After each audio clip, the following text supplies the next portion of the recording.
Una de las más importantes responsabilidades de nuestros hijos son los estudios. Muchos de ellos tienen, sin embargo, serios problemas a la hora de enfrentarse con los exámenes. ¿Estudian correctamente? ¿Podemos ayudarles a estudiar mejor e inculcar en ellos hábitos que les ayuden en este sentido? Bueno, pues hoy precisamente vamos a hablar de este interesante tema y lo vamos a hacer de la mano de Manel López. Él es director de primaria, infantil y también profesor de secundaria del Colegio Adventista de Sagunto. Muy bienvenido, Manel. Buenos días. Estamos contentos de poder compartir el programa contigo. Hoy vamos a analizar, como digo, este interesante tema, pero antes de comenzar a hablar con nuestro invitado, vamos, como siempre, con esa sección de opinión pública. Pues la vagancia, no sé, que la gente no estudia lo suficiente. La monotonía, y en estos momentos pienso que los estudiantes deben estar como muy desilusionados pensando qué les espera al final de sus carreras. Y a lo mejor pues también el ambiente de casa. Principalmente por la falta de motivación. Pues yo creo porque algunos no son suficientemente constantes en sus estudios y otros sí. Yo creo que el factor ambiental familiar, que no siempre es propicio. Pues yo creo que principalmente el problema viene de otros compañeros que influencian negativamente por motivos de un poquito la chulería, de sobrepasar por el lado negativo en vez de por el positivo. La falta de concentración, sobre todo. No llegan a concentrarse en algo en especial y tienen muchas cosas en la cabeza. No, sinceramente no. No sean concepto y tal, pero no enseñan a estudiar. En algunas no. Sí, mayormente sí.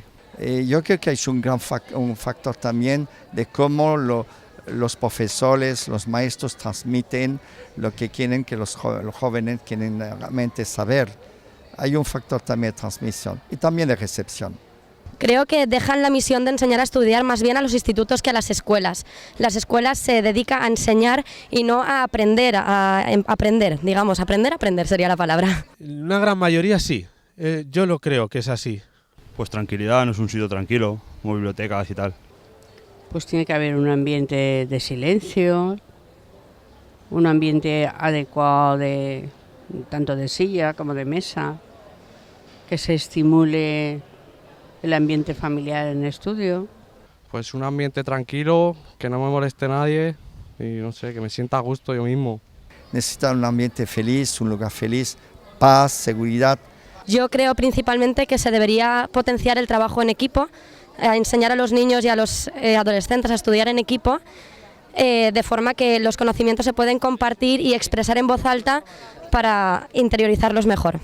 Sobre todo un sitio tranquilo. Normalmente están con mucha actividad, con mucho ritmo en su cabeza y necesitan un lugar donde estén tranquilos sin nada que les esté afectando de otros sitios. Porque contra más tiempo se lleve estudiando, más aprende. Es decir, una cosa del tiempo puede hacer mella al final. Yo creo que hay que estudiar el día a día y luego al final es cuando repasas todo un poco. Pero si no hay estudio diario, es el fracaso. Yo creo que tendrías que estudiar un poco cada día. No es tanto memoria y capacidad, sino es necesario realmente que las personas realmente estudien. Y estudiar significa no dejar el último momento. ¿Cuántos fracasos que ha habido en jóvenes que tienen mucha memoria y en el último momento te fracasan, ¿no? Esa es la parte más complicada de un estudiante y siempre se deja todo para el último momento.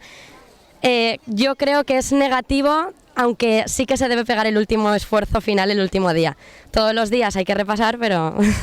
Porque es imposible comerse una tarta de golpes, pero sí es fácil comerse una porción de ella cada día. Es así, va a sentar mucho mejor al cuerpo. Y lo mismo a la mente, es muy difícil aprenderse 100 páginas de golpe. Interesantes respuestas, todas las que ustedes nos han dado, por supuesto que sí, algunas más que otras. ¿Cuáles serían un poquito los principales métodos del profesorado para evaluar la adquisición de conocimientos por parte de los alumnos, Manel? Bueno, hay varias. El examen es lo que enseguida se nos viene a la cabeza, ¿no? Y estamos todavía pues, con esa fijación. El examen es un instrumento más. Evaluamos pues, todos los trabajos que pueden hacer, las actitudes que pueden tener para elaborar estos trabajos, libretas, algo tradicional, pero que todavía seguimos haciendo, ¿no? Y luego pues, el profesor se plantea una serie de puntos en los que evalúa. Y el examen es uno más. ¿Cuáles serían los principales problemas con los que se encuentran los alumnos a la hora de enfrentarse a los temidos exámenes? Los terribles exámenes. Los exámenes decía que es un procedimiento más, según se van haciendo mayores va cogiendo más peso, ¿no? Entonces ya cuando hablamos de una secundaria y por supuesto un bachillerato, acaba con una selectividad, ¿no? Que es el gran examen. Entonces sí, el examen tiene, según van creciendo, va teniendo un peso. Bueno, los nervios es uno de los más tradicionales. La falta de preparación correcta de los exámenes, ¿no? La confianza excesiva por parte de algunos alumnos, no medir, y pues quizás serían los básicos, ¿no? Los nervios y el no prepararlos adecuadamente por no tener o procedimientos o capacidad de decir esto puedo, esto no puedo, ¿no? ¿Cuál es el mejor antídoto para que la falta de confianza que hace que algunos alumnos se pongan nerviosos o se queden en blanco se convierta precisamente en seguridad a la hora de enfrentar un examen? Es complicado, es un tema complicado porque más de una vez en la labor docente te lo preguntan los alumnos, ¿no?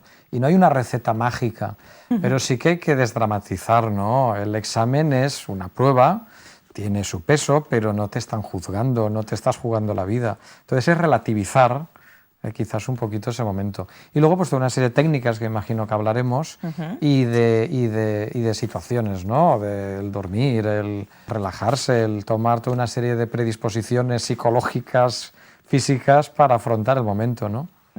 No hay algo mágico, pero sí tenemos una regla de oro para aprender de verdad, ¿no es así?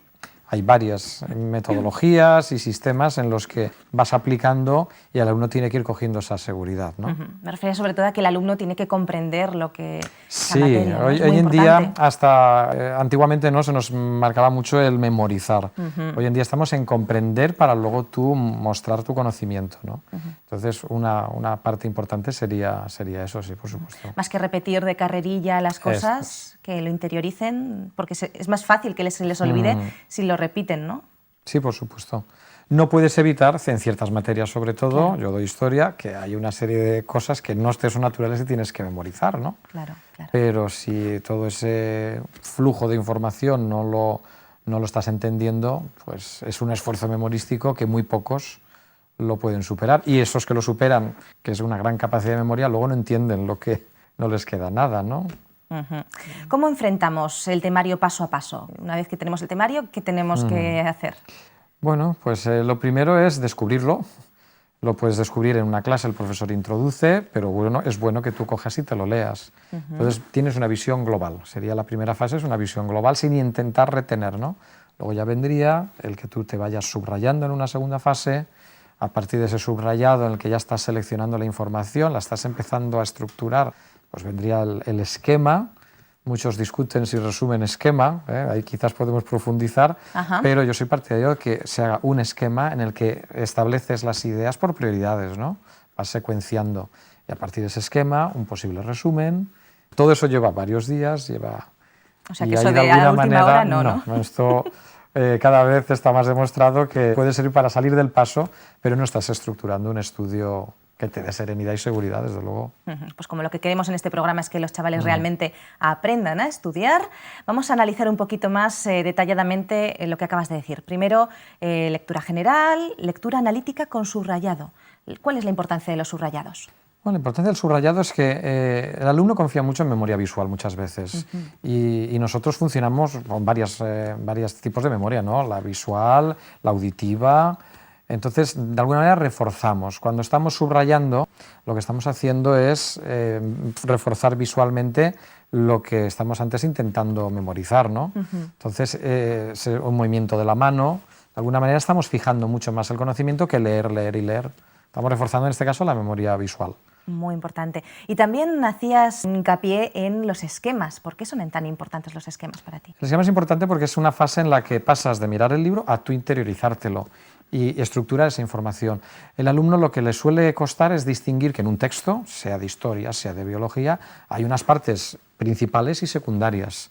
¿Qué busca el profesor? Pues busca que lo más importante no te lo dejes y si llegas a lo secundario, mejor que mejor.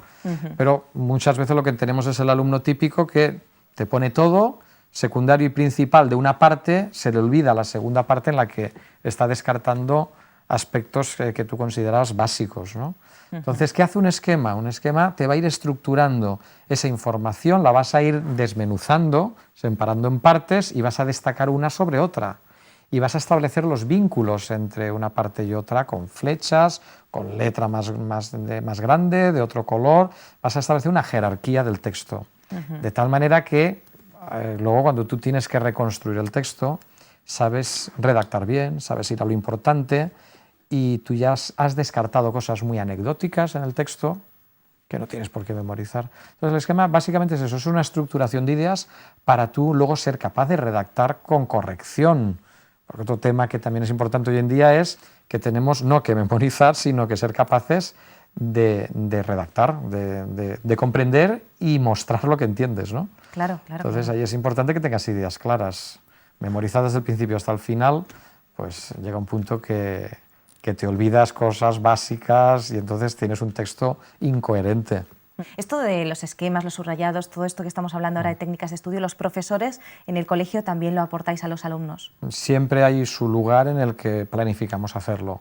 A veces es el tutor, en que en unas clases de tutoría lo ha desarrollado, o el profesor de la materia. Siempre hay lugar y yo creo que se les dice en muchas ocasiones, en muchos cursos, porque no es algo que digas, mira, entramos en primero de la ESO, vamos a decirlo y ya nos vale hasta cuarto, ¿no? Claro. Nos toca repetirlo y nosotros, nuestro colegio y seguro que en casi todos los colegios se le dedica tiempo, esfuerzo y debate, ¿no? Porque tienes el típico alumno y dice, pues a mí eso no me sirve, yo lo hago así, me funciona.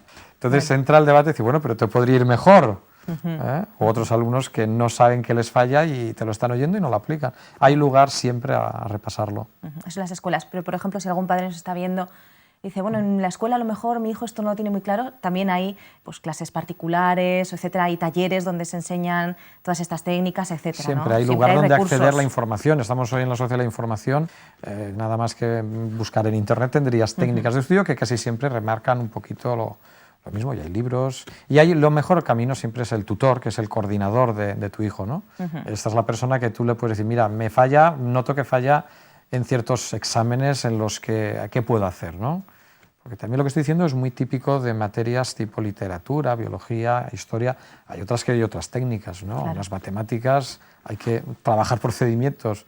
El tutor es el coordinador y es el que te puede decir, mira, le falla este tipo de exámenes, y entonces preguntar las técnicas, ¿no? Que los padres, hay padres que dejaron el mundo del estudio hace tiempo Claro. y necesitan un poquito refrescar y las técnicas que utilizaron hoy en día a lo mejor no responden a lo que está pretendiendo el colegio, el profesor. Es bueno preguntarles. Ya no hay excusas, hay técnicas de estudio, ¿eh? Así que, bueno, pues ¿cómo de importante es planificar la materia desde el comienzo del curso? ¿Y por qué tiene que ser desde el comienzo? A ver, desde el comienzo del curso, más que la materia, el global, ¿no? El alumno tiene que, y eso generalmente en tutoría se les habla, tiene que entender que es su profesión, es su función un poco en este momento vital, ¿no? Y tiene que regular y seguir una serie de mecanismos. Algo, por ejemplo, que solemos hacer es, ¿tú qué tiempo dedicas a cada materia? Generalmente el alumno va a descubrir que le dedica más tiempo a lo que más le gusta y le va mejor. Claro. Entonces, claro que hay que planificar, decir, no, tenéis que regularos y obligaros a. En cualquier profesión nos obligamos a hacer las cosas lo que tenemos que hacer. Unas nos gustan más, otras menos, pero sabemos, pues el alumno es igual, tiene que llegar a tener la capacidad para organizarse en ese conjunto. Entonces, el punto de partida, el ideal es el inicio del curso. Y a partir de ahí decir, bueno, pues yo voy a hacer básquet, voy a hacer tal, voy a tener tales horas y voy a reflexionar cómo puedo estructurarme ese tiempo y dedicarle más tiempo a historia o a mates, ¿no? Que es lo que más me cuesta, y lo voy a hacer Entonces, un horario, establecerse una rutina, entender que no puede llegar al final decir, bueno, ¿a qué tengo examen de aquí 2 días? Bueno, ahora empiezo, ¿no? Entonces, esa rutina la tiene que interiorizar y luego durante el año retocar, porque a lo mejor resulta que ahora esta materia resulta que es más difícil, ¿no? Entonces, pero tener un planning de arranque de curso es muy importante y con sus retoques que lo siga, no la improvisación. Eso del horario me ha parecido muy interesante. Los padres podemos ayudar a los hijos a hacer los horarios, también los profesores supongo que les podéis conducir un poquito. Sí, la idea es que los tutores son las herramientas generalmente para todo esto, y luego en casa tiene que haber una supervisión mayor cuando son más pequeños, que tiene que ir siendo relajada cada vez más, pero sin perder el control, ¿no? Entonces yo como tutor también de chavales de la ESO les decía, no, tenéis que ganaros la confianza de los padres para que el padre vaya aflojando el control, pero el padre tiene que controlar, de muy cerca o de más distante, ¿no? Dependiendo de la edad y de la capacidad que demuestre el alumno. Pero el padre tiene que ver ese horario, conocerlo, darle un margen de confianza en el que ir regulando el control, ¿no? Sí, claro, hay que ir relajando un poquito para que el niño pueda también vaya madurando, ejercer, ¿no?, y la responsabilidad. desarrollándose, pero no nos llevemos sustos, no por dar la confianza y luego llegan 5 suspensos, ¿no? Claro. Pues más vale decir, no, yo lo vamos a mirar cada día y luego ir aflojando según el chaval muestre que es capaz de autogestionarse, ¿no? Eso requiere también un esfuerzo por parte de los padres, ¿no? Ese decir, nos vamos a poner tú y yo, no tú solo, sino que te voy a intentar ayudar también, ¿no? Requiere una parte de los padres, que no solamente los profesores. Hay una cultura a veces de que hay que dejar a los chavales, ni hay que dejarlos, ni hay que fiscalizarlos en un punto que el chaval no es autónomo, ¿no? Pero hay que buscar el equilibrio en cada momento y la sabiduría, ¿no? El Señor nos ayuda en la sabiduría para saber en qué darle parcela de protagonismo y en qué decir, no, todavía no es el momento, ¿no? ¿Y esos padres que, por ejemplo, les hacen los deberes a los hijos, Nada. les están haciendo un favor? Flaco favor, flaco favor.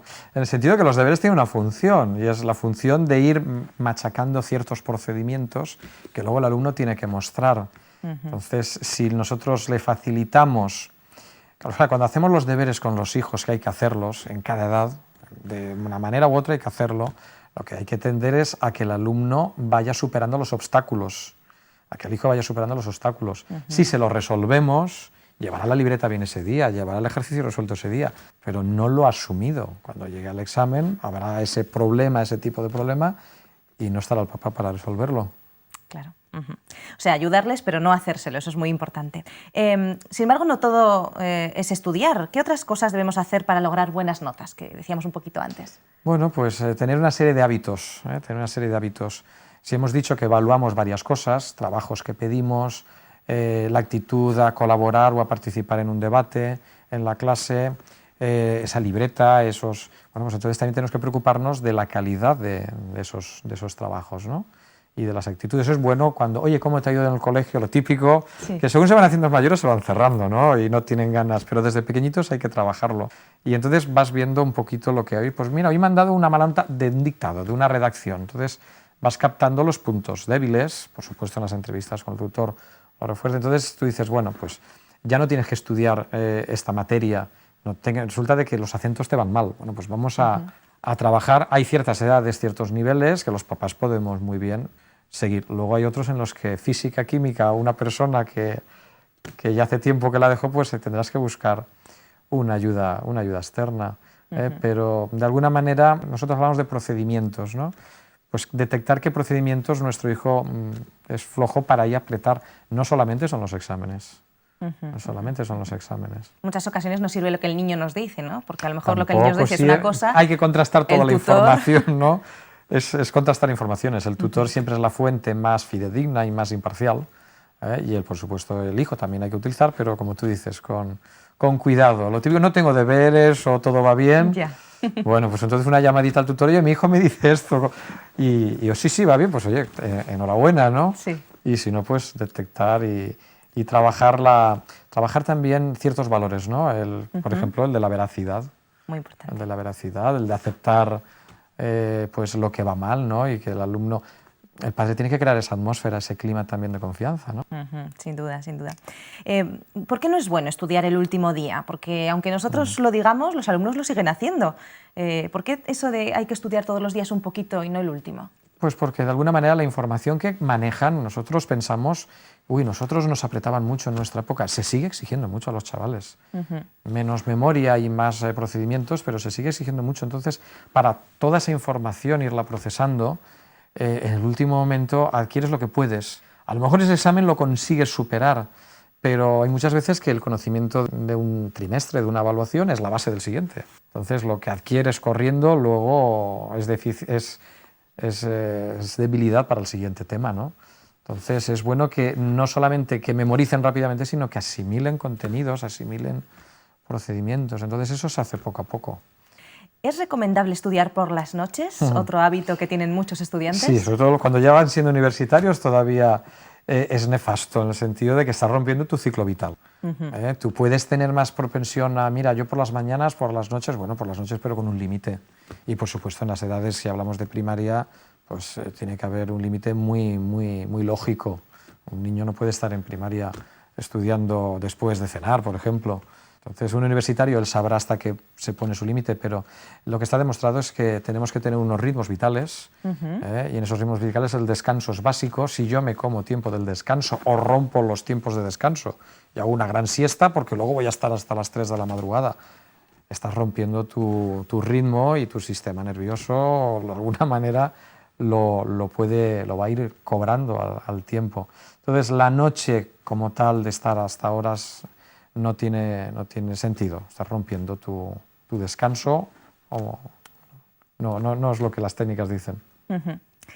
Vamos a seguir hablando de descansos, pero en este caso de microdescansos, esos descansos pequeñitos para el estudio. ¿Debemos programarlos? ¿Son necesarios hacer pequeños saltos? Es importante, es importante.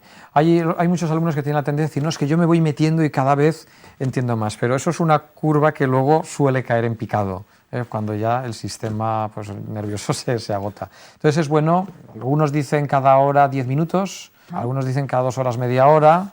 Eso ya dependerá un poquito de las circunstancias de cada persona, pero desde luego tiene que haber ese descanso en el que relajas un poco la mente, pues te refrescas, bebes y vuelves otra vez a retomarlo. Aunque has cortado, la mente se retoma enseguida, cosa que si no llega a un punto de saturación. Hay que hacer descansos de vez en cuando, eso es muy importante, está muy bien. Estudiar siempre es una tarea que tanto a niños como a jóvenes se les antoja complicada, sobre todo cuando son exámenes globales o finales, son los que más miedo nos dan, porque la materia pues, suele ser mayor. ¿Cómo deberían organizar un calendario de trabajo para garantizar el correcto aprendizaje de las asignaturas? Si hablamos de globales y esos finales, son temidos sobre todo cuando los exámenes parciales se han preparado a lo mejor la noche anterior o corriendo. Si se ha ido asimilando, pues lo normal es que sea un poco más difícil, pero es materia estudiada, es la primera idea. Entonces volvemos a lo mismo. Si se han ido planificando durante todo el curso o durante ese semestre, pues cuando llegas a ese examen ya tienes la mitad del trabajo. Ahora, por supuesto, te toca volver a revisar unos buenos apuntes, unos buenos resúmenes, esquemas que has realizado en los temas anteriores. No tienes que coger el libro entero otra vez, y de alguna manera ya tienes la mitad del trabajo ganado. Luego, por supuesto, lo de siempre, unas horas, organizarse, si tengo tantos temas, pues una planificación. Bueno, pues voy a estudiar lunes, miércoles y viernes y el domingo antes de ese examen que tengo el lunes. Bueno, pues este lunes me estudio estas 5 páginas, el miércoles estas 5 y de alguna manera me voy seccionando y me dejo el domingo para un repaso general. Sería una manera de, antes de, te lo planificas todo. La tendencia es yo cojo nervioso y me pongo a mirar, a lo mejor un día miro mucho, el otro día estoy cansado y llego al examen y el lunes quedo muy lejos, ¿no? Claro. Y no le he dado un tiempo. Sí que es verdad que en el último momento hace falta una revisión. Que es lo que realmente a veces le queda al alumno, la revisión. Ya. Entonces la hemos liado. Entonces ahí la planificación es importante, si no, no llegas. Me parece muy interesante en este sentido aquello que decías de los esquemas, porque pues, en estos momentos, como dices, los aprovechas. Puedes sacarlos todos y le ahorra un poquito también el desbarajuste de materia, sí, ¿no? Sí. De papel, esquemas en los que no he comentado es importante que utilicen mucho colores, espacios. A veces los aprietan mucho, parece que hay que ahorrar papel y hay que ahorrar papel, pero no es lo mejor un espacio apretado. Los vacíos también te indican la separación entre las ideas, ¿no? Entonces, un esquema en el que las palabras bien marcadas, buenos espacios, y también importante que intentes que en una página te quepa un tema, ¿no? Un tema de 5 páginas, pero en el sentido de no partir un esquema en pasar folios. Por eso que decías de la memoria visual. Por la memoria visual, tener todo en un golpe de vista. Eso es buen esquema. Cuando llegas al global, te lo recuperas. Claro. Muy bien, muy bien. ¿Cómo de importantes son entonces las técnicas y los métodos de estudio para vosotros, para los docentes? Para nosotros es importante que el alumno, sin entrar en terminologías, porque hay diferentes corrientes, diferentes tipos de métodos, el alumno tenga claro las ideas básicas, ¿no? Y las practique, que esté convencido de que es lo mejor. Realmente con los adolescentes tropiezas con que ellos saben lo que es lo mejor para ellos, y todos los trabajos de pedagogos y psicólogos que han podido elaborar durante tiempo, esto para él no se aplica, él es una excepción. No, hay una serie de principios, ¿no? Que estamos ya desmenuzando: descanso, planificación, redactado, esquema, resumen, el poner en marcha todos estos métodos los tiene que conocer y es importante que los practique. Ahí hay que vencer a veces pues, la predisposición de los papás y sobre todo de los alumnos a yo ya sé lo que me conviene, ¿no? Pues Pero un como poco de decíamos, humildad, ¿no? Claro, como decíamos, en los colegios siempre pues, se tiende, ¿no? Se tiende a explicarles ya. Que no solamente impartir materias, Lo sino que pasa también es que ayudarles a peleamos estudiar. contra las tendencias de la sociedad, ¿no? Ya. Entonces ellos el ocio les puede y en alguna manera los tiempos no se los quieren planificar porque dedican más a lo que más les gusta y eso es lo que tenemos que los padres desde el principio trabajar, que el alumno entienda eso que el esfuerzo que se dice ahora, ¿no? Que el esfuerzo es importante y que tienen que ser capaces de darle importancia a estas cosas, ¿no? Sí, desde luego parece que el esfuerzo en la sociedad en la que vivimos Está en contra. ¿Cómo podemos educar en ese sentido, desde casa y desde el colegio? Pues desde pequeñitos, desde siempre. O sea, desde el bebé creo yo que ya tenemos la pelea ahí para empezarla. Porque esos son hábitos que vienen desde pequeñitos y tenemos que inculcar la diferencia entre lo que me gusta y lo que me apetece y lo que debo y equilibrar todo esto. Entonces, esto es una pelea que no es de los exámenes, es una pelea global en la que luego recuperas ese valor, ¿no? Parece que es un poquito una pelea de vida, ¿no? Porque es una hablabas pelea antes vital de y que los le va a valores. valer después cuando ya deje de estudiar y de una profesión va a valer igual. Educamos en responsabilidad cuando estamos Esto es. educando de esa manera. Bueno, pues vamos a hacer, si les parece, un pequeño alto en estos momentos. Vamos a hablarles en este instante de que tenemos un correo electrónico al cual pueden ustedes escribirnos si tienen alguna duda, si tienen pues alguna pregunta o tienen también alguna sugerencia de algún tema que les parece especialmente interesante. Pueden escribirnos a contacto@cpm.com.es. Y también tenemos en estos momentos para ustedes unos cursos interesantes, totalmente gratuitos, que esto es importante también, ¿verdad? En la página web ofrececursos.org. Así que les animamos a escribirnos a contacto@cpm.com.es y a visitar esos cursos en ofrececursos.org. Nos vamos, pero volvemos enseguida, no se vayan. La Voz de la Esperanza te invita a través de su página web vocesperanza.com a descubrir 4 interesantes cursos por Internet de forma totalmente gratuita y sin compromiso. Curso La Biblia habla. ¿Quieres conocer más de la Biblia y disfrutar de todas las bendiciones que ella puede aportar a tu vida? Entonces este es el curso perfecto para ti. Curso Tesoros de Vida, para estudiar la palabra de Dios desde la moderna perspectiva del siglo XXI. Curso Salud y Vida. ¿Quieres aprender a disfrutar cuidándote? Entonces, ¿a qué esperas? Apúntate ya. Curso La Fe de Jesús. Estudios bíblicos de ayer, de hoy y de siempre. Ya sabes, visita hoy vocesperanza.com y disfruta a través de la red de nuestros cursos gratuitos. vocesperanza.com.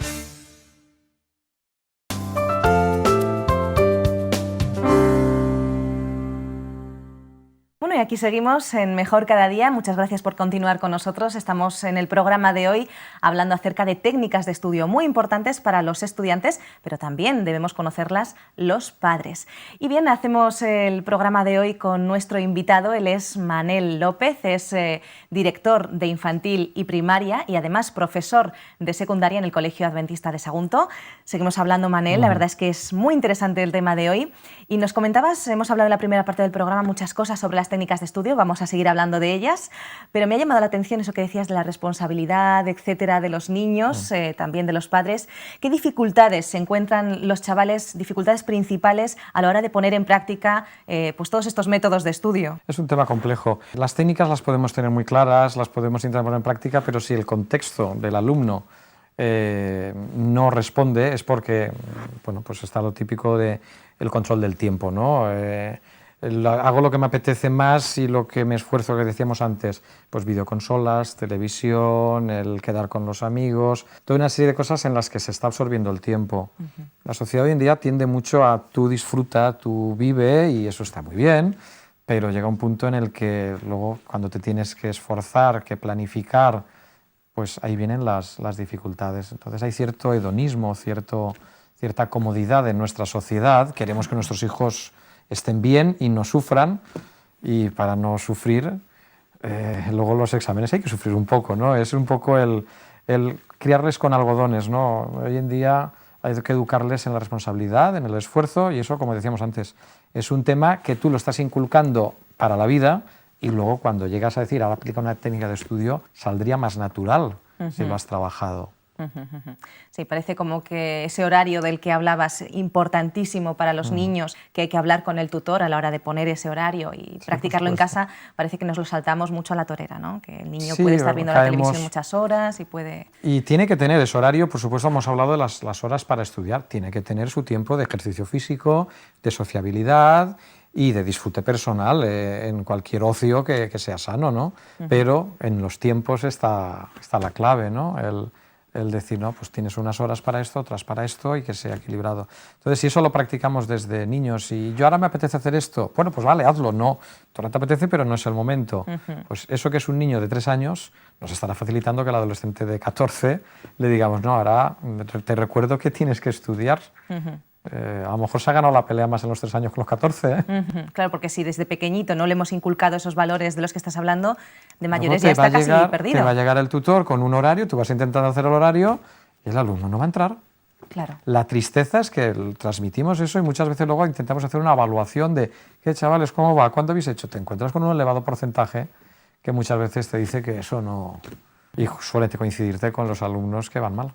Es curioso este punto porque muchas veces los padres echamos un poquito, entre comillas, las culpas a los profesores de que a lo mejor los niños no tienen los hábitos de estudio o que a lo mejor los niños no sacan las notas que deberían o que a lo mejor el profesor me tiene manía o que a lo mejor... Y resulta que los padres tenemos una importantísima labor en ese sentido para que después el niño pueda rendir en clase. Sí, sí, luego cada uno tiene su ámbito y cada uno lo podemos hacer mejor, ¿no? Pero muchos de los temas es que suelen estallar en la adolescencia, suelen estallar en la ESO, el problema de la dificultad de aprobar, ¿no? Que es lo que en definitiva preocupa a los papás. Entonces, a veces viene de unas bases, mejor, antes de los 6 años, muchas veces. Hay que educarles desde muy pequeñitos, desde el principio, porque después tal vez sea tarde. Pues vamos a volver un poquito acerca de esas técnicas de estudio de las que hablábamos antes en la primera parte del programa. ¿Qué tienen en común las principales técnicas del momento en estos instantes?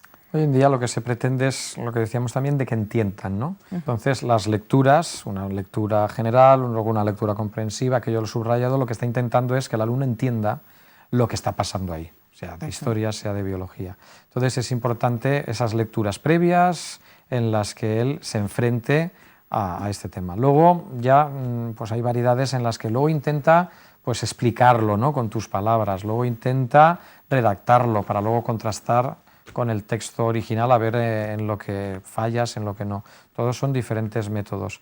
Lo típico que también recomendamos es tú hace un esquema y luego si te da tiempo del esquema hace un resumen en el que estás manejando la información como te la suelen pedir en los exámenes, ¿no? Y ahí sería un poquito las técnicas lectura, comprensión, asegurarte que hay comprensión, el devolver la información antes del examen, oral o escrita. Oral tiene la función de que lo estás oyendo y te estás reteniendo también. Se te está grabando de una manera más fuerte, ¿no? Que si solamente es la visual. Entonces todo esto está muy bien, pero hay que dar luego el salto a primero comprender, bajártelo a tu nivel, pero en los exámenes tienes que mostrar también cierta capacidad de lenguaje de la materia. Claro. Tampoco simplificarlo tanto que luego en el examen te digan es que tal rey pues se hartó de tal y mandó... No se hartó. Hay que utilizar los términos adecuados también. Entonces ese es un poquito... Todas vienen a incidir en estas fases, ¿no? Algo que también parece muy colateral es el tema de la lectura, precisamente para utilizar términos adecuados, incluso para las faltas de ortografía, que algunos profesores descuentan puntos. Ya no es que sea algunos, es que nos lo vienen marcando cada vez más desde ministerios, consellerías, el marcar las competencias básicas, que es un tema que ahora oiréis hablar. Se nos pretende de que cualquier profesor esté trabajando lo más básico para un ciudadano. La ortografía y la expresión escrita y oral es importante. Entonces es evaluado en casi todos los exámenes, en todos los colegios hoy en día. No solamente es la información de tu materia, sino la capacidad de expresarte adecuadamente. Y adecuadamente siempre es poco a poco un poco más que tu nivel de edad, porque tienes que irte desarrollando. Claro. Pero no devolver el texto tal cual. Pero sí, que cada vez más todo esto es valorado y el alumno con esas lecturas, el hábito de lectura que se intenta fomentar desde pequeñitos es muy importante. El alumno que lee, pues adquiere esas competencias, ¿no? lingüísticas que hoy en día se dicen. Aunque algunos jóvenes salten ahora mismo del sillón, ¿no? Pero un poquito menos de tele y tal vez un poquito más de lectura, pues seguramente nos iría bastante bien, ¿verdad? Sí, sí, sí. Y que no utilicen el lenguaje de los móviles en los exámenes, que a veces lo intentan también. Ay, no, no, no. Bueno, en lo relativo a los métodos de estudio, una vez que el alumno organiza bien su tiempo, por ejemplo, Bernabé Tierno decía que el truco más importante es entender aquello que se está estudiando y traducirlo a lenguaje coloquial. Esto es lo que estábamos hablando. Estoy de acuerdo en una primera fase. Ajá. Cuando llega el alumno al examen, tiene que, partiendo de su vocabulario, utilizar los términos de la materia, que es lo que antes estaba diciendo. Pero cómo lo entiende, cómo lo asume, que lo explique con... A ver, los profesores cuando explicamos bajamos al nivel coloquial muchas veces también, para entenderlo. Ahora, una vez tú lo entiendes, tienes que estructurar el pensamiento para mostrar un examen con un lenguaje más adecuado a la materia en cuestión, ¿no? Entonces ahí sí que estoy de acuerdo como la fase de interiorización. Muy bien. ¿Por qué es importante, después de leer y de comprender un texto, relacionar los nuevos conocimientos con conocimientos anteriores? Pues por muchas cosas. Básicamente una más importante es que yo no estudio para aprobar exámenes. Eso es lo que el alumno tiene que entender. Él va estudiando para adquirir una serie de conocimientos que van a formar parte de su vida. Algunos de su vida profesional, cuando se vaya decantando, pero todos en sí van a formar parte de él. Entonces ya solamente por eso no hay que despreciar los conocimientos anteriores, forman parte de ti. Pero luego es que la enseñanza generalmente es acumulativa, es evaluación continua que decimos. Hay materias que es muy claro, una lengua, tú no puedes decir, bueno, ya he tocado el tema de los acentos, ¿no? Ya, no, tú sigues toda tu vida desarrollándolo, pero matemáticas hay ciertos conceptos que al año siguiente vas a tener el concepto más elevado. Así que si no está bien asentado el primero... Esto es, el alumno tiene que entender que es un continuo lo que tiene, que no son compartimentos estancos. Ahora mismo te estaba diciendo que estamos tendiendo ahora a mezclar materias, a que el profesor de historia o el profesor de biología está evaluando la ortografía, a que el profesor de matemáticas va a hacer una exposición oral a un alumno y le va a valorar su expresión oral. Todo esto se entiende con las nuevas normativas legales, ya no estoy hablando de teóricos. Van por aquí. Entonces, al entender que está aprendiendo de una manera global, integral. Estamos en un mundo globalizado, todo afecta, pues, los conocimientos igual. Entonces, de alguna manera, tenemos que entender que estamos creando ciudadanos que son un total, es un global. Todos los conocimientos tienen que intercomunicarse. Lo que pasa es que a veces en la escuela caemos en seccionar mucho. Y por eso nos estamos poniendo las pilas y estamos intentando mostrar al alumno que el conocimiento es global, aunque tengan un profesor de cada materia. En ese sentido llama mucho la atención, a veces se piensa que la educación que se da en infantil o la educación que se da en primaria es una educación un poquito, pues a lo mejor no le hacemos tanto caso, le damos tanta importancia como a la secundaria, pero si realmente en infantil y en primaria no se han puesto las bases, igual que anteriormente Por desde supuesto. el hogar, ¿no? Pero no se han puesto las bases importantes, en secundaria poco podremos hacer. Que tiene Siempre una se puede importancia, hacer, ¿no? siempre se puede hacer, pero desde luego cuanto más tarde, más nos va a costar. Eso lo entendemos todos muy bien en la conducta en casa. Cuanto más tardemos en corregir, pues las cosas más va a costar cambiar hábitos o conductas. Entonces, por supuesto, las bases de primaria, es que primaria está remarcando infantil el amor por el aprendizaje, básicamente. Lo tienen que hacer disfrutando y ahí ya empiezan con las primeras letras, los primeros números, la primera manera de abrirse al conocimiento. Pero luego en primaria sientas hábitos de estudio, hábitos de trabajo, la pulcritud, la corrección, toda una serie de valores que en secundaria pues se empiezan a dar por sabidos. Claro. Y construyes a partir de ahí. Cuando hay deficiencia, construyes mal. Hay incluso personas que graban las lecciones para después escucharlas. ¿Esto es un método interesante? Como complemento creo que es interesante, porque está haciendo que auditivamente, pero desde luego si no lo has elaborado de una manera más completa, creo que es insuficiente, porque no se trata de recitar como loros, ¿no? Los conocimientos. Y lo típico, la persona que estudia así, te puede encontrar con que son el típico examen que empieza muy bien y luego, según vas llegando a la parte final, empieza a aflojar, ¿no? La capacidad de contestar a las preguntas. Bueno, más que de contestar, de elaborar un continuo, ¿no? Un redactado, por ejemplo. Entonces te encuentras esa diferencia. Es un complemento, pero no es una técnica en sí misma. ¿Cómo debe enfrentar el alumno esas asignaturas que realmente le resultan imposibles, que no puede con ellas? Bueno, pues aceptando que le cuestan, pero que tiene que peleárselas. Y a partir de ahí buscar los procedimientos más necesarios. Hay materias en las que es una planificación del estudio y hay otras en las que necesitas una persona conocedora que te ayude en el camino. Estoy pensando en una química, unas matemáticas. Ahí si has perdido el tren, necesitas que alguien te acompañe. Y en otras materias lo que tienes es que ponerte a trabajar los contenidos, ¿no? Entonces hay que planificar en cada momento, pero lo básico es asumirlo y desearlo. Y cualquier persona con unos conocimientos mínimos tiene que poder desarrollar cualquier materia en la enseñanza en general. Hablamos de la importancia de la comprensión en el estudio, en la enseñanza, pero también hay unas reglas memotécnicas que, bueno, pues que tal vez también nos pueden ayudar un poquito en esa otra parte que es la memorización, ¿no? Claro, la memorización siempre existe, no en las dosis de la escuela más antigua, pero la memorización siempre existe. Entonces, volvemos a lo mismo que lo que decíamos antes, es una técnica, pero no es un método global. Entonces, ¿qué es lo mnemotécnico? Pues tú tienes un examen típico de historia en el que tú te has hecho el esquema y ves que hay 4 ideas básicas. Bueno, pues esas 4 ideas básicas tú puedes cogerte la inicial y decir, bueno, pues con estas 4 ideas, ¿para qué? Yo hago una palabra que me ayuda a recordar las 4, porque si me dejo una de las 4 el profesor va a bajar la nota, porque es algo básico. Entonces, como métodos para retener ideas básicas me parece interesante, pero no vayamos más allá. El alumno tiene que entender el global y la método mnemotécnico lo que te hace es ayudarte a no olvidar. ¿Cómo de importante es el repaso para dominar una materia? Pues es importante porque si tú te planificas, si tú lo has hecho por partes, cuando llegas al final tienes que darle una visión. Si no, pasará lo contrario de lo que decía antes. Te sabrás mucho el último tema, pero te sabrás menos el primero. O sea, el alumno tiene que pretender dominar la totalidad, porque no sabes el profesor por dónde te va a salir. Entonces, esa revisión, esa parte final de yo ya me he esquematizado, yo ya me he mirado varios días, ahora que ahí sí que sería el día de antes, quizás lo más indicado, pues te revisas todos tus apuntes, tus esquemas, digamos que traes a la memoria lo que puede estar más lejano, ¿no? Y tienes una visión de conjunto otra vez. Un poquito la mejor forma de repasar sería esa, volver a coger los esquemas, volver a coger los todo subrayado. Aquello que has trabajado. Y para terminar, ¿cómo debería ser el lugar de estudio para un mayor rendimiento? Pues aquí volvemos a lo mismo con los adolescentes, te dirán que ellos con música, tumbados, hay unas normas básicas que generalmente siempre hacen que sea mejor. Luego cada uno tiene su pequeño defecto. Yo a veces les digo, bueno, pues si lo haces así, pero te va bien, pero cuidado.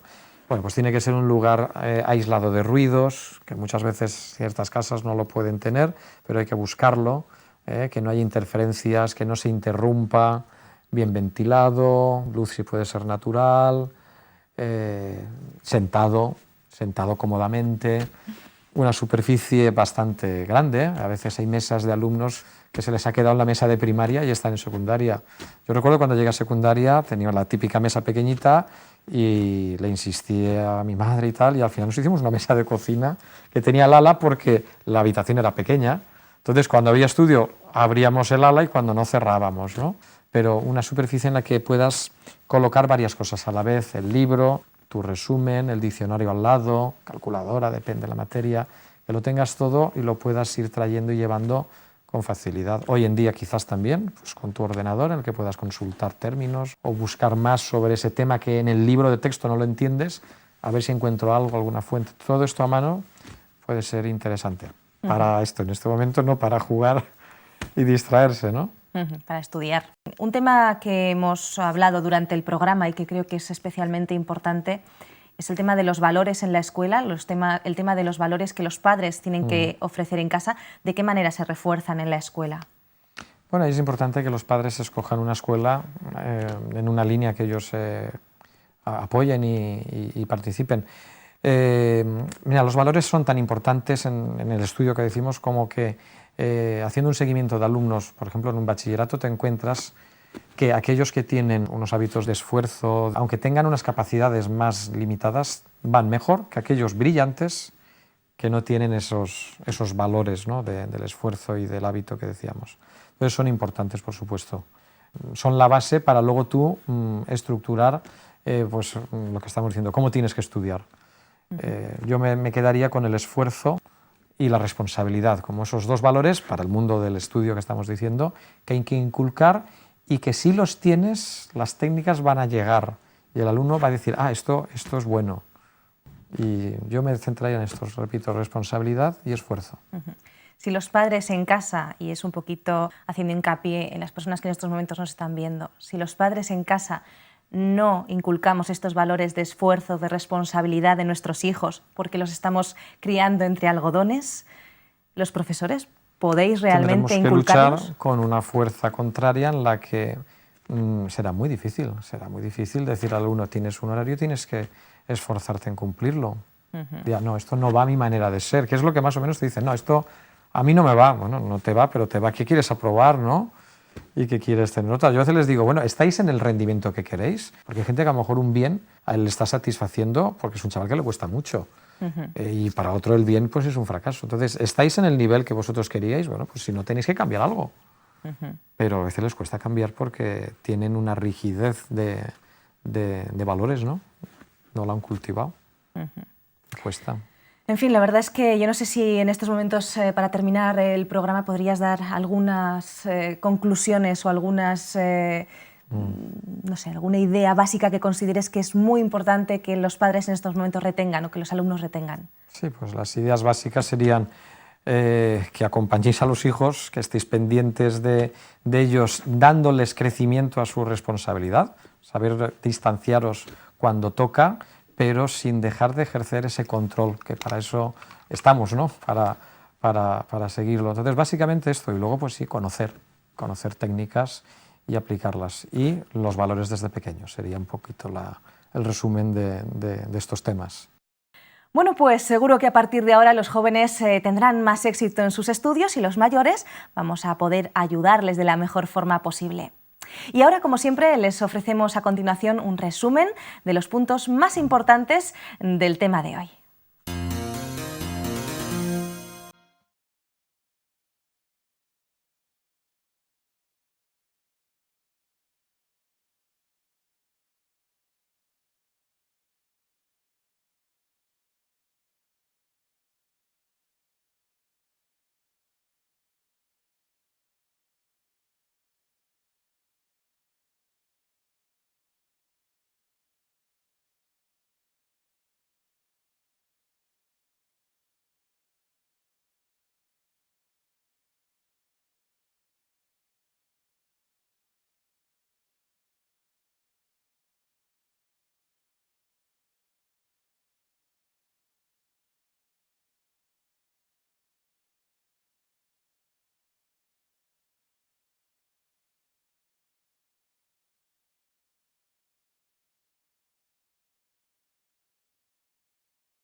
Y vamos en estos momentos con nuestro espacio Segunda Opinión, en el que hoy vamos a analizar un poquito la importancia de una vida saludable, pues una buena alimentación, ejercicio físico o incluso abstención de excitantes, entre otras cosas, para conseguir un mayor rendimiento académico.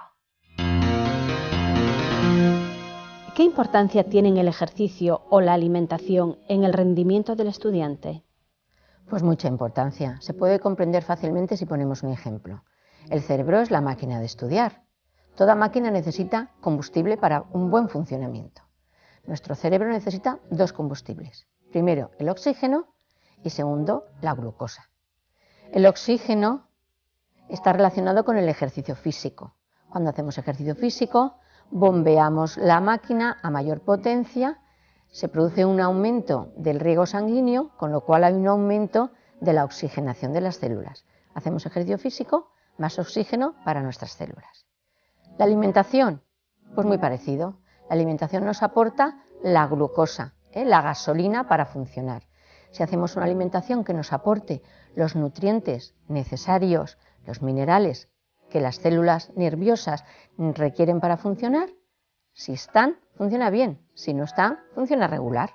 Por eso de ahí la importancia de un ejercicio físico y de una correcta alimentación para un buen funcionamiento intelectual. ¿Es buena la costumbre de tomar excitantes como el café? Bueno, el café y otras sustancias como la teína del té y el chocolate son estimulantes cerebrales, pero el cerebro tiene multitud de funciones ¿Qué pasa con estas sustancias estimulantes? Que sí que aumentan la capacidad de concentración y la producción de ideas, pero hay otras funciones intelectuales, por ejemplo, la memoria, que la retrasa.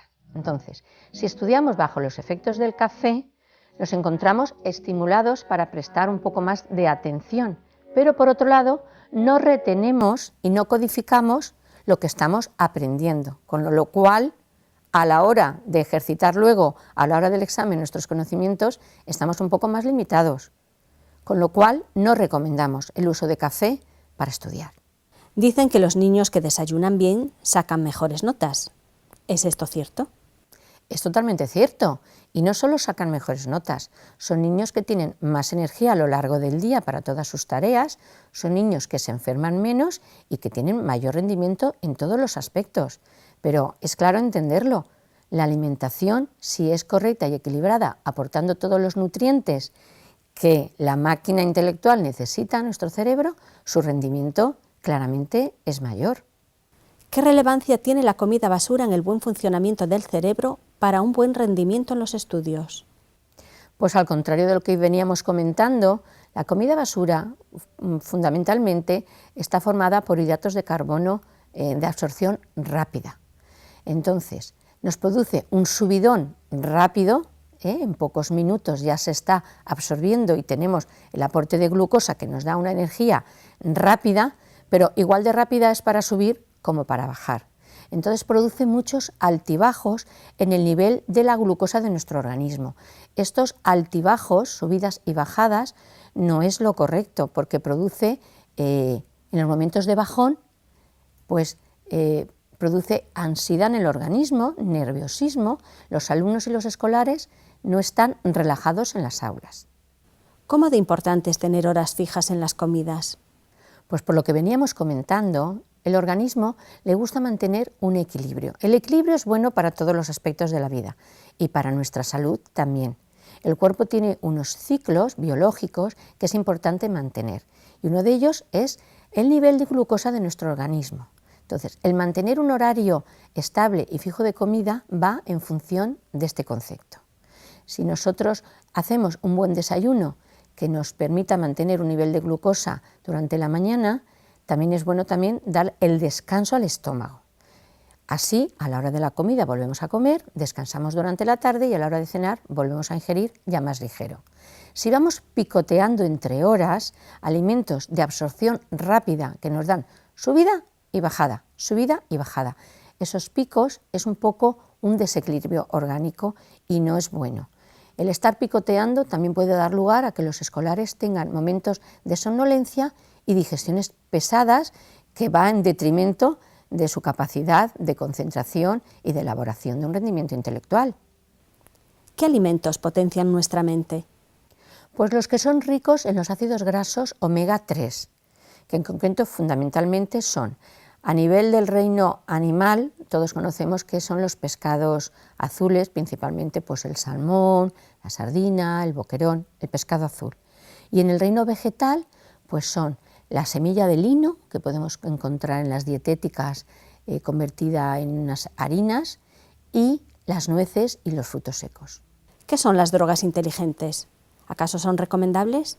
Bueno, pues hay sustancias que tienen la capacidad de actuar directamente sobre las funciones mentales, la tarea cerebral. Estas sustancias pueden ser, por un lado, de origen natural, y hay otras que son artificiales fabricadas en los laboratorios, que son determinados medicamentos. Entonces, estas sustancias actúan potenciando estas funciones, la capacidad de concentración, de atención, la retención en cuanto a la memoria. Si son recomendables o no, pues podemos aconsejar que las que son de origen natural, determinadas vitaminas, por ejemplo las del complejo B, la vitamina B6, la vitamina B12, pues no está mal en los momentos que a lo mejor el adolescente, el estudiante, tiene un trabajo extra en cuanto a que son épocas de exámenes, pues se pueden consumir de forma puntual a temporadas. En cuanto a las que son de origen medicamentoso farmacológico, no son recomendables bajo ningún concepto si no están recetadas por un facultativo en ocasiones muy concretas. Muchas gracias, Rosa, por tu participación. Gracias a vosotros. Bueno, pues muy interesante también, ¿verdad? Esa segunda opinión y ya saben, lo que decía Juvenal, mente sana, incorpore sano, mente sana en un cuerpo sano. Al final están totalmente relacionados uno y otro. Así que bueno, esperamos que hayan disfrutado del programa, agradecemos esa segunda opinión y por supuesto agradecemos también la presencia en el programa de Manel López. Muchísimas gracias. No, gracias a Manel. vosotros. Nos vamos, deseamos que hayan disfrutado del programa de hoy y esperamos también que nos acompañen el próximo día, ya saben, aquí, en Mejor Cada Día. Hasta pronto.